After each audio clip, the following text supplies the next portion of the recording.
목요일 아침 로마서 1장 18절에서 23절까지의 말씀 생각해 보겠습니다. 자, 오늘 우리가 생각해 볼 이 18절 말씀부터 앞으로 3장까지는 왜 유대인이나 이방인들 모두에게 구원이 필요한가? 왜 그들에게는 반드시 구원이 주어져야 하는가에 대한 그 필요에 대해서 말씀을 해주고 있습니다.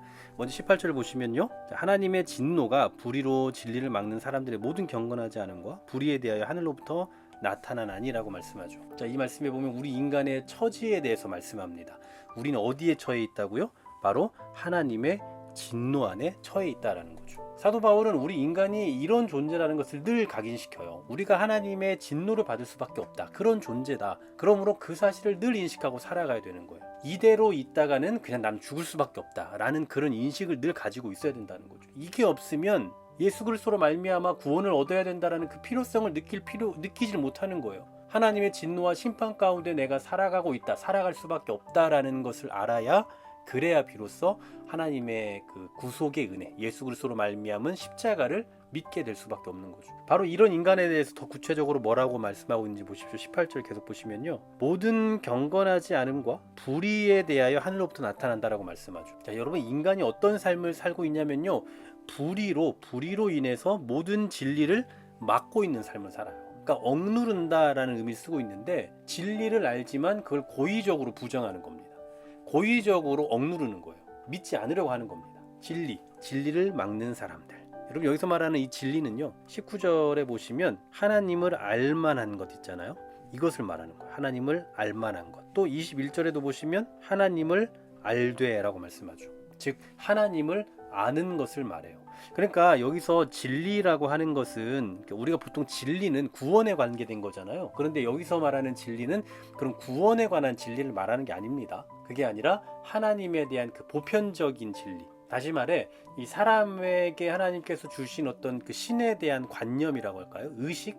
뭐 이런 걸 말하는 거예요. 그 예수 그리스도로 인해서 그 십자가로 인한 구속의 은혜, 그 진리를 말하는 게 아니라 우리 사람에게 하나님께서 허락해 주신 그 보편적인 진리, 당연한 뭐 사실, 뭐 이런 것을 의미한다는 거죠. 여러분, 모든 사람에게는 하나님을 알만한 것들이 있어요. 오늘 본문에서 말하는 것처럼 하나님을 알만한 것이 하나님을 알되라고 표현하고 있는 것처럼 하나님을 알 수밖에 없는 그런 어떤 의식들을 우리에게 허락해 주셨다는 거죠. 근데 사람들이 어떻게 됩니까? 진리를 막는다고요.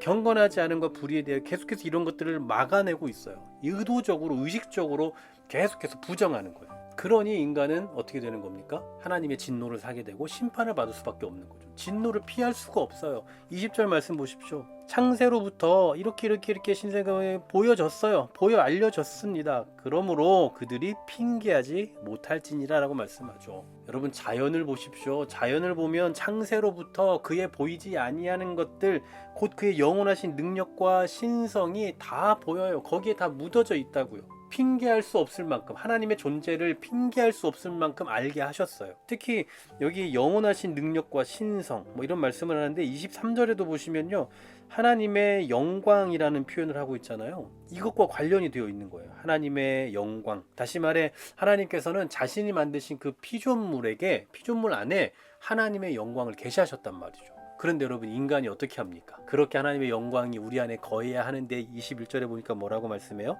하나님을 알되 영화롭게도 아니하고요, 감사하지도 않아요. 오히려 그 생각이 허망하여지며 미련한 마음이 어두워졌다라고 말씀합니다. 이렇게까지 하나님께서 계시하시고 밝히 보여주셨지만 인간은 하나님을 섬기지 않습니다. 하나님께 영광을 돌리지도 않고 하나님께 감사하지도 않아요. 하나님께서 생명을 지켜주시고 먹을 것을 주시고 입혀주셨음에도 불구하고 감사할 줄 모르는 삶을 살아가는 인간의 모습을 보여주는 거예요. 그리고 어떻게 됩니까? 오히려 생각이 허망하여져요.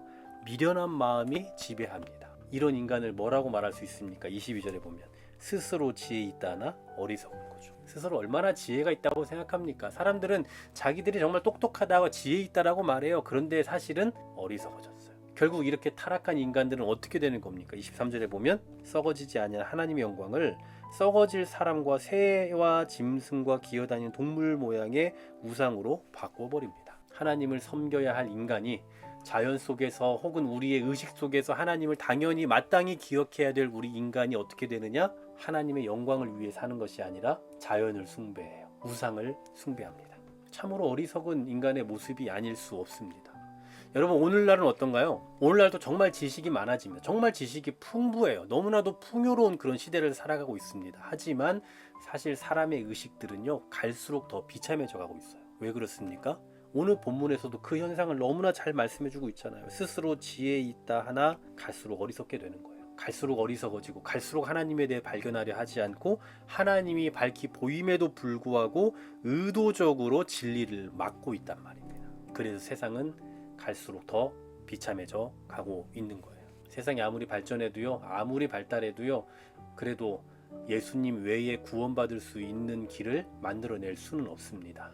아무리 세상이 흘러가도 아무리 세상이 바뀌어도 예수 그리스도 외에는 아무도 할 수 없다라는 사실이에요. 정말 세상에는 정말 우리들에게는 예수님이 필요한 겁니다. 정말 예수님이 필요합니다. 그래서 하나님은 지금도 끊임없이 우리의 의식 속에 하나님을 기억하게 하시고 자연 만물을 통해 또한 자연재해를 통해 계속해서 하나님을 보게 하시는 거예요. 이런 작은 일들 속에서도 하나님을 발견해 갈 수 있는 하나님의 존재와 하나님만이 유일하신 분이다, 유일하신 신이다라는 사실을 기억해낼 수 있는 그러한 해안을 가지고 살아가는 이 하루 또 우리의 평생이 되기를 간절히 소망합니다.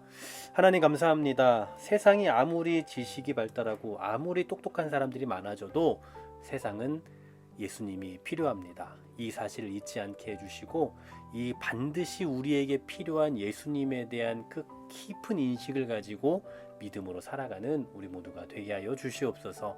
예수 그리스도 이름으로 기도하옵나이다. 아멘.